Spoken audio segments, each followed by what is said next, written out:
Guys, আমি আপনাদের সঙ্গে আবার চলে এসেছি আমার নিউ ব্লগে। আজকে আমরা যাবো তোমার মণিপাল হসপিটালে। রাস্তায় তোমাদের সঙ্গে দেখা হবে। মণিপাল হসপিটাল থেকে আমি দেখাবো তোমাকে ব্যাঙ্গালোরে। আমরা এখন বেরিয়ে পড়েছি হসপিটালের দিকে। তোমরা এখন আমাদের সঙ্গে থাকো। আমরা এখন রাস্তায় 5 মিনিটের মধ্যে পৌঁছে যাবো।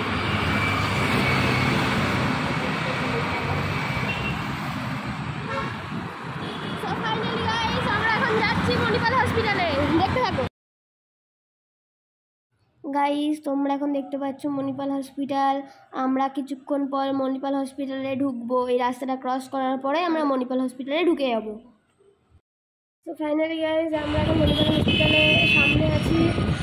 এখন আমরা মণিপাল হসপিটালে ঢুকবো। মণিপাল হসপিটালটা এত ভালো, এখন ঢুকে গেছি, আর কথা বলা যাবে না। ওই জন্য বাড়ি গিয়ে নেক্সট ব্লগে আপনাদের সঙ্গে কথা বলবো। ভিডিওটা ভালো লাগলে তোমরা সবাই লাইক, কমেন্ট অ্যান্ড সাবস্ক্রাইব করে দেবে। পরের ভিডিওতে আমি আপনাদের সঙ্গে কথা বলবো। টাটা।